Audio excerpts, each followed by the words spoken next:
1971 की जंग 13 दिन में पाकिस्तान को घुटने टेकने पर मजबूर कर दिया गया। 93,000 सैनिकों ने हथियार डाले और एक नया देश बना, बांग्लादेश। लेकिन ये चमत्कार हुआ कैसे? इसके पीछे थे भारत के सबसे बड़े युद्ध नायक फील्ड मार्शल सैम मानेकशॉ। आज हम बात करेंगे उनकी लीडरशिप स्ट्रेटजी की, उनकी जीत की और उन सबक की जो हमें लीडरशिप एक्सीलेंस की राह दिखा सकते हैं। तो तैयार हो जाइए एक ऐसी कहानी के लिए जो आपको प्रेरित करेगी और लीडरशिप का असली मतलब सिखाएगी। तो नमस्कार दोस्तों, मैं बीडी वर्मा सर्टिफाइड ट्रेनर और को स्वागत करता हूं आपका हमारे इस चैनल पे, जहां हम जिंदगी, काम और लीडरशिप के सबसे बड़े लेसन सीखते हैं। सब्सक्राइब की बटन दबाइए, बेल आइकन को प्रेस कर दीजिए, लाइक कीजिए और दोस्तों के साथ शेयर जरूर कीजिएगा। सैम मानेकशॉ यानी सैम बहादुर का जन्म 3 अप्रैल 1914 को अमृतसर में एक पारसी परिवार में हुआ। बचपन से ही उनमें नेतृत्व के गुण दिखाई देते थे। शेरवुड कॉलेज नैनीताल में पढ़ाई के बाद उन्होंने भारतीय सैन्य अकादमी देहरादून में प्रवेश लिया और 1934 में ब्रिटिश भारतीय सेना में कमीशन प्राप्त किया। सैम ने अपने 4 दशक लंबे करियर में 5 युद्धों में हिस्सा लिया।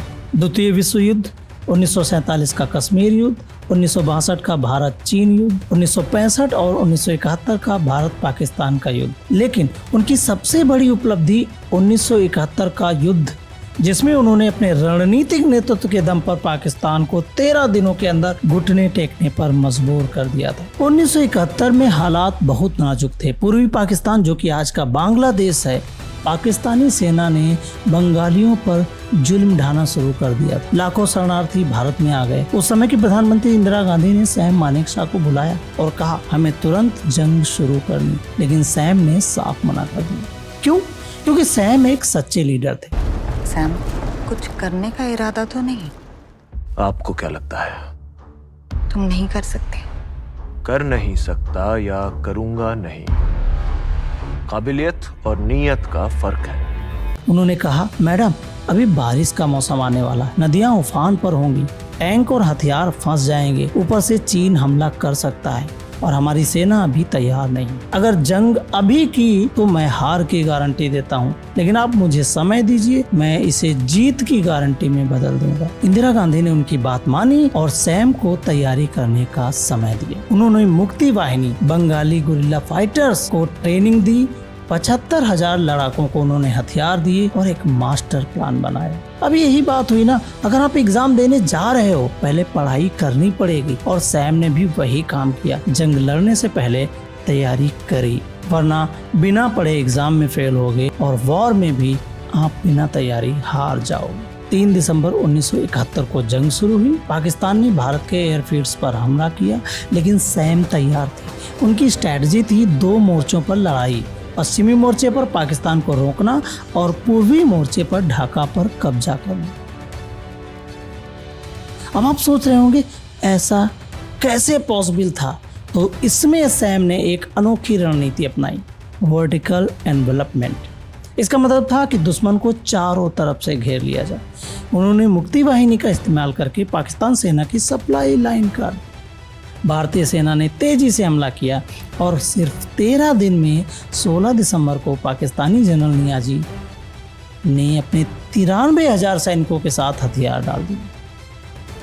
ये जीत सिर्फ सैन्य जीत नहीं थी, इसने एक नया देश बनाया, बांग्लादेश। सैम मानेकशॉ की वजह से भारत ने दुनिया को दिखा दिया कि एक सच्चा लीडर क्या नहीं कर सकता। और हाँ, एक मजेदार बात, सैम ने अपने सैनिकों से कहा था जंग जीतो लेकिन लूटपाट मत करो, दुश्मन की औरतों को अपनी माँ बहन की तरह सम्मान दो। ये थी उनकी नैतिकता। सैम मानेकशॉ की लीडरशिप के 5 मुख्य सिद्धांत थे जो आज भी हर नेता के लिए प्रासंगिक है। सबसे पहला, पेशेवर ज्ञान और योग्यता। सैम का मंत्र था पेशेवर ज्ञान और पेशेवर योग्यता नेतृत्व के मुख्य गुण। उन्होंने हमेशा अपने काम में महारत हासिल की और अपनी टीम से भी यही उम्मीद रखी। 1971 के युद्ध में उनकी रणनीतिक योजना और सैन्य ज्ञान ने ही भारत को जीत दिलाई। हमारे लिए क्या सबक है? आप अपने क्षेत्र में विशेषज्ञ बनो। निरंतर सीखने और मेहनत के बिना आप एक प्रभावी नेता नहीं बन सकते। दूसरा, निर्णय लेना और जवाबदेही। जब इंदिरा गांधी ने अप्रैल में हमले का आदेश दिया, सैम ने नैतिक साहस दिखाया और कहा मेरा काम है जीतना, हारना नहीं। उन्होंने निर्णय लिया और उसकी पूरी जिम्मेदारी ली। हमारे लिए क्या सबक? एक नेता को साहसी निर्णय लेने चाहिए और उनके परिणामों के लिए हमेशा तैयार रहना चाहिए। तीसरा सिद्धांत, टीम के साथ सच्चा जुड़ाव। सैम अपने सैनिकों के साथ एक दोस्त की तरह जुड़ते थे। उन्होंने कहा, जिस दिन सैनिक अपने मिशन में विश्वास करना बंद कर देता है, वह अपनी रोटी के नमक के लायक नहीं रहता। 1971 के युद्ध में उन्होंने हर सैनिक का हौसला बढ़ाया और उनकी भलाई को प्राथमिकता दी। हमारे लिए क्या सबक है? अपनी टीम के साथ भावनात्मक संबंध बनाओ। इमोशनली अटैच होना आपकी लीडरशिप को और ज़्यादा क्वालिटी दे देता है। उनकी बात सुनो और उनका भरोसा जीतो। चौथा जो इनकी लीडरशिप का सिद्धांत है वो है नैतिक साहस। सैम ने कहा, नैतिक साहस है सही और गलत को अलग करने की क्षमता और उसके लिए खड़े होने की हिम्मत। जब राजनेताओं ने गलत आदेश दिए, सैम ने अपनी बात रखी, चाहे इसका मतलब उनका कैरियर खतरे में पड़ना भले ही हो जाता। हमारे लिए सबक क्या है? हमेशा सच्चाई और न्याय के साथ खड़े रहो, चाहे कितना भी दबाव क्यों ना हो। और अब बात करते हैं उनके इनोवेटिव थिंकिंग की। पांचवा और अभूतपूर्व सिद्धांत है सैम की वर्टिकल एनवेलपमेंट रणनीति। एक क्रांतिकारी विचार था जिससे पाकिस्तानी सेनाओं को हराया गया। उन्होंने परंपरा के बजाय व्यवहारिक और रचनात्मक समाधानों पर ध्यान दिया। अब हमारे लिए एक सबक हो सकता है लीडरशिप में, समस्याओं को नए तरीके से देखो, इनोवेशन के साथ प्रॉब्लम का सॉल्यूशन ढूंढो। इन सिद्धांतों को अपनाने से सैम मानेकशॉ ने न केवल युद्ध जीता बल्कि एक ऐसी विरासत बनाई जो आज भी हमें प्रेरित करती है। तो दोस्तों, सैम मानेकशॉ के नेतृत्व से हम क्या सीख सकते हैं जो आज के कॉर्पोरेट जगत, स्टार्टअप्स और व्यक्तिगत जीवन में काम आ सकती है? सबसे पहला, तैयारी और धैर्य। सैम ने लगभग 9 महीने इंतजार किया, लेकिन जब हमला किया तो जीत पक्की थी। आप भी अपने लक्ष्यों के लिए रणनीतिक योजना और धैर्य रखिए। सही समय का इंतजार करें। सैम ने इंदिरा गांधी को मना कर दिया क्योंकि समय सही नहीं था। एक लीडर को सही टाइमिंग का इंतजार करना आना चाहिए। जल्दबाजी में लिए गए फैसले अक्सर गलत होते हैं।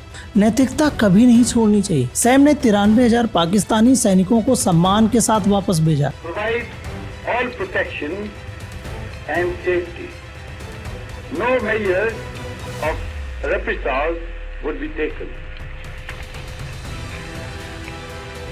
Free boarding, messing, medical facilities will be provided to you all. एक लीडर को हमेशा नैतिकता का पालन करना चाहिए, चाहे हालात कितने भी मुश्किल क्यों ना हो। और तीसरा पॉइंट, हमेशा सही के साथ खड़े रहो। चाहे बॉस हो या क्लाइंट, गलत बात के खिलाफ आवाज उठाओ। ये आपकी विश्वसनीयता को बढ़ाता है। नई स्ट्रैटेजी अप्लाई कर सकते हैं जिससे पाकिस्तानी सेना 13 दिन के अंदर घुटनों पे आ जाती है, सरेंडर के लिए तैयार हो जाती है। तो जब आप लगातार टेक्नोलॉजिकल एडवांस बनेंगे, आप अपनी स्किल्स को अपडेट करेंगे। मिनिस्टर, मेरे soldiers don't want normal minister, they want to win and I want to win. तो आप सबसे ज़्यादा कॉम्पिटिटिव हो जाएंगे। तो दोस्तों, सैम मानेकशॉ की लीडरशिप हमें सिखाती है कि एक सच्चा लीडर वही होता है जो अपनी टीम को प्राथमिकता दे, सही समय का इंतजार करे और नैतिकता के रास्ते पर चले। अगर आप भी लीडरशिप एक्सीलेंस हासिल करना चाहते हैं तो इन सबक को अपनाएं। और हाँ, अगर आपको ये वीडियो पसंद आया हो तो लाइक करें, शेयर करें और सब्सक्राइब करके कमेंट में बताएं आपके लिए सच्चा लीडर कैसा होना चाहिए।